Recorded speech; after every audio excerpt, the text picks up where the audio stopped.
नमस्कार, स्वागत है आप सभी का आपके अपने यूट्यूब चैनल पर। सीटेट का एग्ज़ाम बहुत ही नज़दीक है, ज़्यादा से ज़्यादा 20 दिन तैयारी के लिए बचे हैं, प्रिपरेशन के लिए। आपके सामने एक क्वेश्चन है जिसमें हम क्वेश्चन के थ्रू हम डिस्कस करने वाले हैं जीन पियाजे और लेव वाइगोस्की के बीच में क्या रिलेशन बनता है।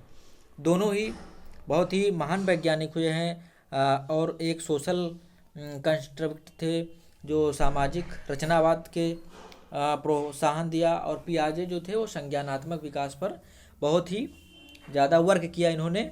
और पियाजे को जो संज्ञानात्मक कॉग्निटिव साइकोलॉजी के फादर माने जाते हैं जीन पियाजे।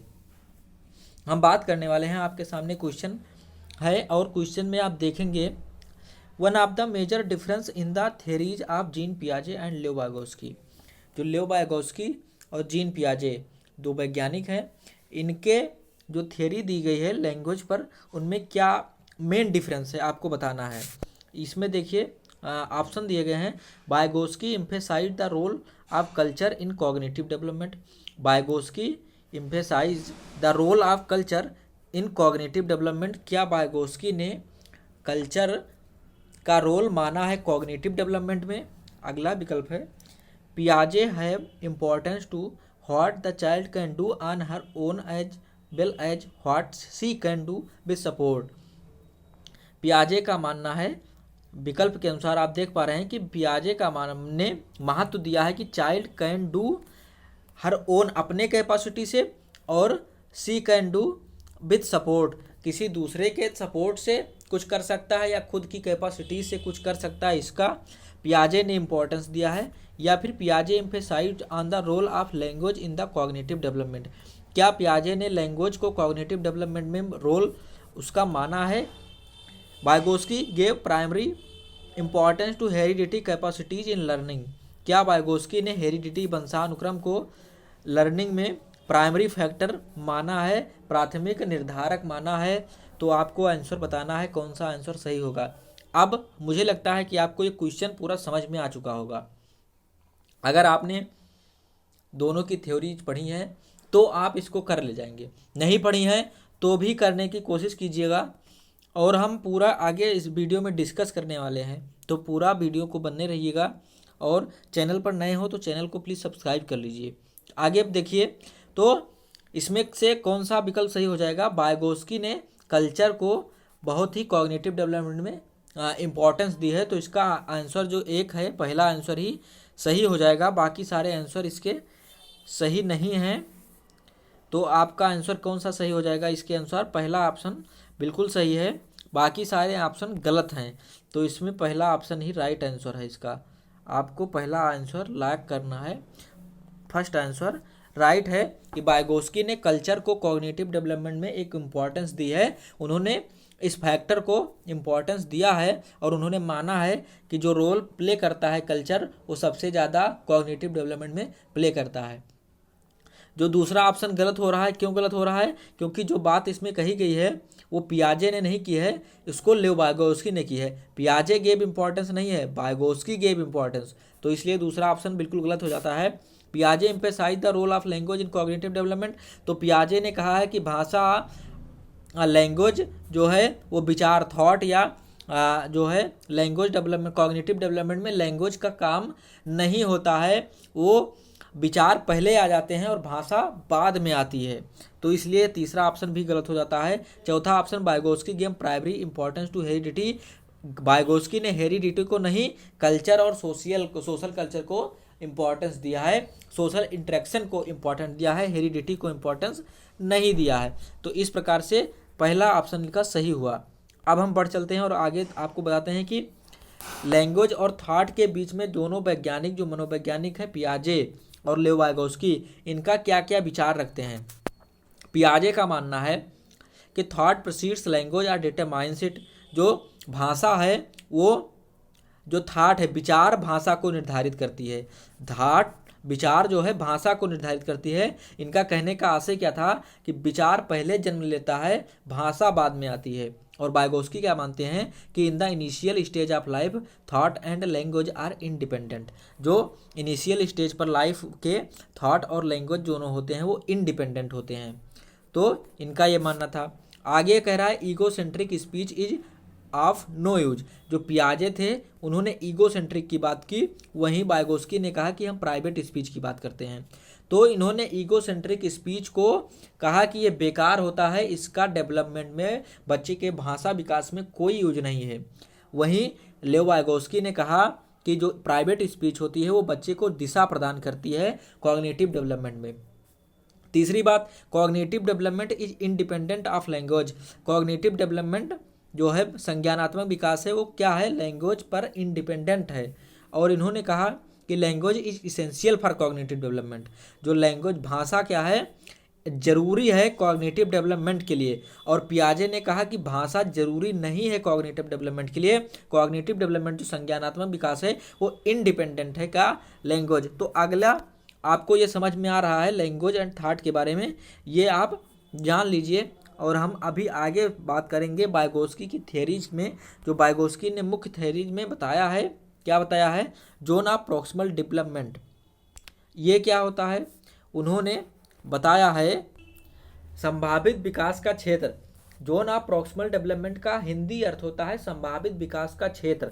इसमें ये वाइगोस्की एक रूसी सामाजिक कंस्ट्रक्टिविस्ट थे, जो सामाजिक रचनावादी थे वाइगोस्की। और इन्होंने बताया कि जो मान लीजिए एक ए है, या भी कोई भी नाम दे देते हैं इसको, ये है। अगर ये इन्होंने बताया प्रॉक्सिमल डेवलपमेंट संभावित विकास का क्षेत्र क्या होता है, ए अपनी कैपेसिटी से इतनी कार्य कर सकता है, इतना कार्य ए अपने कैपेसिटी से कर सकता है।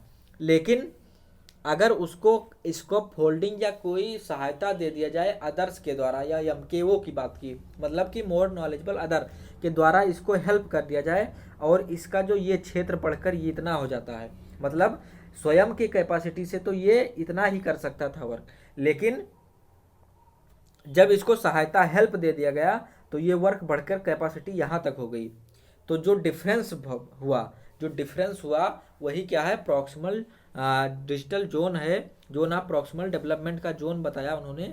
और ये बताया कि अगर अदर्स की सहायता से, जब अदर्स की सहायता से या मोर नॉलेजेबल अदर जो होता है उसकी सहायता से किसी की कैपेसिटी बढ़ जाती है, तो ओन कैपेसिटी और बढ़ी हुई कैपेसिटी के बीच में अंतर, ये आप ध्यान रखेंगे।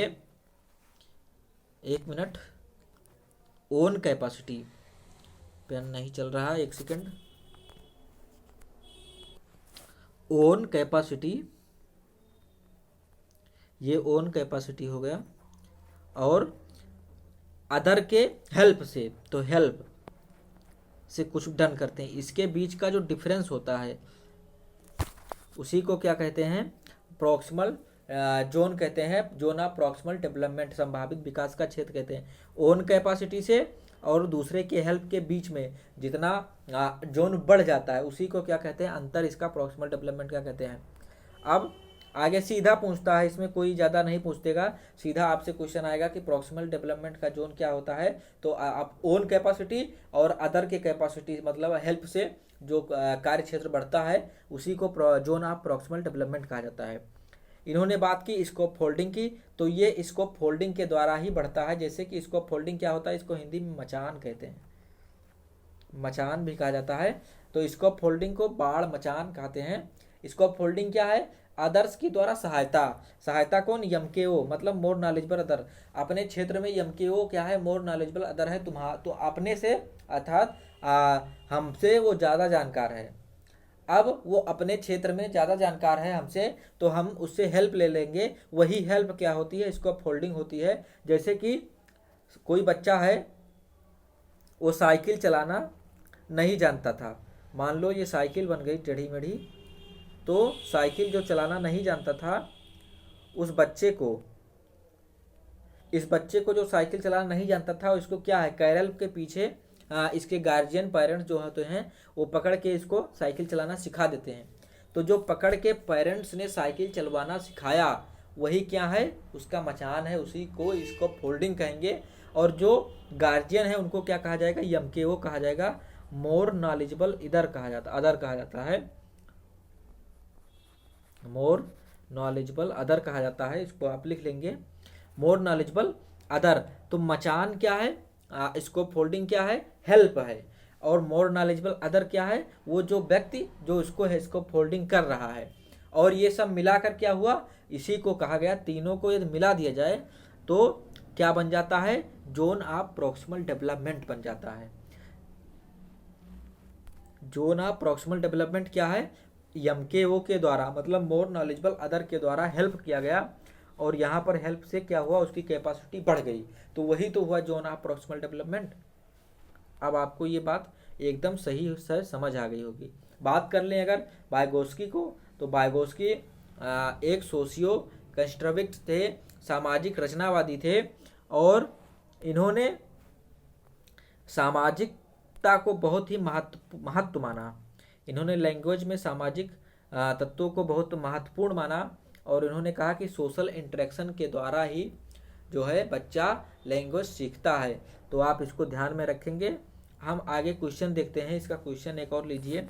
Which of the following statements correctly describes the relationship between language and thought as per the socio constructive perspective. तो सोशियो कंस्ट्रक्टिव की थ्योरी किसने दी, तो लेवागोस्की एक रूसी वैज्ञानिक थे, रशियन साइकोलॉजिस्ट थे, और इन्होंने क्या कहा कि कम्युनिटी जो होती है, सोशल इंटरेक्शन होता है, वो एक बहुत ही महत्वपूर्ण भूमिका अदा करता है बच्चे की मेकिंग मीनिंग में, मीनिंग अर्थ निर्माण में, अर्थ निर्माण या संज्ञानात्मक विकास में, लैंग्वेज में, भाषा में। तो आपका आंसर क्या होगा इसका कि which of the following statement currently decide thought is governed and directed by language. जो विचार है वो governed and directed by language. क्या सही बात है कि विचार जो होता है वो भाषा के द्वारा निर्धारित होता है? तो ये बिल्कुल गलत बात है, क्योंकि इन्होंने क्या कहा कि जो थाट होते हैं और जो विचार होते हैं वो दोनों इंडिपेंडेंट होते हैं, एक दूसरे से अलग होते हैं, और कुछ लगभग 2 वर्ष के बाद ये दोनों क्या हो जाते हैं, एक दूसरे पर आश्रित हो जाते हैं, और 2 वर्ष से पहले ये क्या होते हैं, अलग अलग होते हैं, साथ में चलते हैं। Language and thought are independent cognitive capabilities, दोनों गलत है, ये भी बिल्कुल गलत है। और इन्होंने कहा कि relationship between language and thought is by directional. जो रिलेशनशिप होता है लैंग्वेज और थॉट का, वो क्या होता है, भाषा और विचार का बाई डायरेक्शनल, 2 दिशीय होता है। ये बिल्कुल सही बात है। इन्होंने बताया था कि जो भाषा होती है वो 2 दिशीय होती है, अभी हम उसकी बात करेंगे। लैंग्वेज डिटरमाइंस थॉट, भाषा विचार, लैंग्वेज जो होती है ये सब जीन पियाजे का है। तो इसमें कौन सा आंसर सही हो जाएगा, इसका तीसरा आंसर, तीसरा विकल्प इसका सही हो जाएगा, थर्ड विकल्प। 2 दिशीय होता है, कौन कौन होता है हम बात करेंगे। इन्होंने बताया कि एक सोशल स्पीच होती है जो सामाजिक वाक होती है, सामाजिक वाक, सोशल स्पीच सामाजिक वाक, जब बच्चा दूसरों से, अदर्स से इंटरेक्शन करता है, मतलब बातचीत करता है, तो उसको सोशल स्पीच कहते हैं। और एक प्राइवेट स्पीच की बात की, प्राइवेट स्पीच वह स्पीच है जिसमें बच्चा स्वयं से बात करता है, स्वयं से अपने इनर से बात करता है, और इसमें वो 2 तरह की बात कर सकता है, या तो मौन होकर बात करेगा, मतलब मन में ही बड़बड़ाएगा मौन होकर, या फिर बोल कर। तो 2 प्रकार का होता है जिसमें आप उसके बातों को सुन भी सकेंगे। कभी कभी बच्चा कई पेन्स रखे होते हैं, उसमें उसको ब्लू पेन चाहिए तो खुद से बात करने लगा, अरे मैंने तो काला उठा लिया, मुझे ब्लैक चाहिए था, मुझको ब्लू चाहिए था। तो प्राइवेट स्पीच स्वयं से बात करता है। और इन्होंने कहा कि ये प्राइवेट स्पीच क्या होती है, भाषा लैंग्वेज डेवलपमेंट में, कॉग्निटिव डेवलपमेंट में डायरेक्शन प्रदान करती है। तो ये बात इन्होंने बताई, आपको समझ में आ गया होगा। हमने बात किया सोशल स्पीच और प्राइवेट स्पीच की, हमने बात किया मचान की, स्कोप फोल्डिंग की, एमकेओ की, हमने बात किया जोन ऑफ प्रॉक्सिमल डेवलपमेंट की, जोन ऑफ प्रॉक्सिमल डेवलपमेंट की, हमने बात किया इनके दोनों के विचार, और पियाजे एंड वाइगोस्की क्या लैंग्वेज और थॉट पर विचार रखते हैं। और इनके साथ हमने 3 क्वेश्चन की प्रैक्टिस भी कर ली, जो कि प्रीवियस ईयर 2022 में 16 जनवरी के पेपर में आए थे। ये पेपर दिसंबर और जनवरी में हुआ था पिछली बार, तो जनवरी के पेपर में ये क्वेश्चंस आए थे। 2022 में पिछली बार सीटेट हुआ था, इस बार भी 2022 और 23 में हो जाएगा, मतलब लास्ट दिसंबर और जनवरी के मतलब पहले वीक में या दूसरे वीक तक जाएगा। तो जो भी होगा तो आप पढ़ते रहिए और चैनल को सब्सक्राइब करते रहिए। मिलते हैं नए वीडियो में। नमस्कार।